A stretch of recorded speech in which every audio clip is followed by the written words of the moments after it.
কয়েকদিন ঘোরাফেরা শেষ করে আবার ঘরের বউ আমরা ঘরে চলে আসছি আর আমাদের সংসারের দায়িত্ব সামলাতে লেগে পড়েছি। তো হ্যালো বন্ধুরা, আসসালামু আলাইকুম। সবার কি অবস্থা? আশা করি সবাই ভালো আছেন।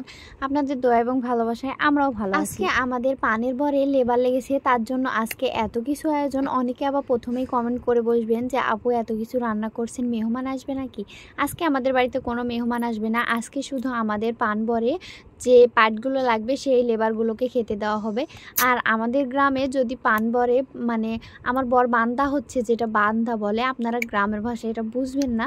যারা যারা গ্রামে থাকেন তারা অবশ্য বুঝবেন, যাদের পানির বর আছে তারাও। আর সেই লেবারগুলোর জন্যই আজকে রান্না করতে লেগেছি। আর সকাল সকাল ঘুম থেকে উঠেই কিন্তু রান্না করতে লেগেছি।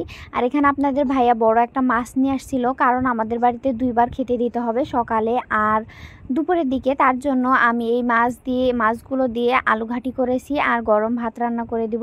আর দুপুরের জন্য আলাদাভাবে রান্না করা হবে। তো দুপুরের জন্য আমরা এই তো গরুর মাংস আর চর্বি দিয়ে ডালের আড়ত রান্না করব। সেরকমভাবে কোনো কিছুই আয়োজন করতে পারিনি, তবে চেষ্টা করেছি। আজকে আমি এতগুলো গরুর মাংস হাতে মাখিয়ে রান্না করব। আর হাতে মাখিয়ে রান্না করলে আমার মনে হয় খুব তাড়াতাড়ি রান্না করা হয় আর খুব টেস্টিও হয়। আপনারা কে কে আমার হাতে মাখানো রান্না পছন্দ করেন অবশ্যই কিন্তু কমেন্টে জানাবেন। আমি কিন্তু অত সুন্দরভাবে রান্না করতে পারি না, তবে চেষ্টা করি। আমি যেহেতু একটা ছোট মানুষ, বিয়ের আগে কখনো আমি রান্না করিনি বাবার বাড়িতে, আর এখন সবাইকে রান্না করে খাওয়াতে হচ্ছে। আলহামদুলিল্লাহ, আমি যে শিখতে পেরেছি এটাই আমার কাছে অনেক। আর এই তো মাংসগুলো আমি সুন্দর করে মাখিয়ে নিচ্ছি সব মশলা দিয়ে। আর আপনাদের ভাইয়া কিন্তু আমার এই হাতে মাখানো মাংসটাই বেশি পছন্দ করে, তার জন্য আরও বিশেষ করে রান্না করা। আর এইদিকে আমি হাতে মাখিয়ে এক চুলায় মাংস চড়িয়ে দিয়েছি আর আরেক চুলায় এই ডালের আড়তগুলো রান্না করে নিচ্ছি। আর এই ডালের আড়ত আমি রাইস কুকারে দিয়েছিলাম সিদ্ধ করতে। আর আজকে যে এত পরিমাণে গরম ছিল আর রোদ ছিল, আর উপরের চুলাতে যদি আমি রান্না করি তাহলে কিন্তু আমার রান্নাটা আমি এগোতে পারবো না। তার জন্য আমি নিচের চুলায় দিয়েছি, যেহেতু দুইটা তরকারি হবে, একবার ভাত হবে, তার জন্য আমি নিচের চুলাতে একটু কষ্ট করে রান্না করে নিচ্ছিলাম। তবুও গ্রামের বউদের অনেক কথা শুনতে হয়, এতগুলো যুদ্ধ করেও কিন্তু বাজে বাজে কথা সম্মুখীনও হতে হয়। তবুও কি করার, সংসারে তো সব কাজ করতেই হবে। আর এখানে আমার ভাত হয়ে গিয়েছিল, আমি ভাতগুলো সব খুলে ঠিক করে নিচ্ছিলাম, কারণ আমার লেবারগুলো বাড়িতে খেতে আসবে তার জন্য।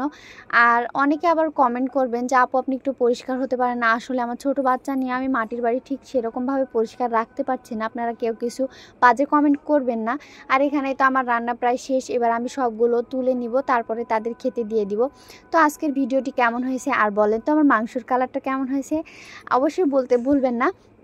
আজকের ভিডিওটি কেমন হয়েছে অবশ্যই কমেন্টে জানাবেন। আর পরবর্তী ভিডিও দেখার জন্য অবশ্যই আমার পেজে ফলো দিয়ে থাকবেন, তাহলে আমি নিত্য নতুন আপনাদের ভিডিও উপহার দিতে পারবো।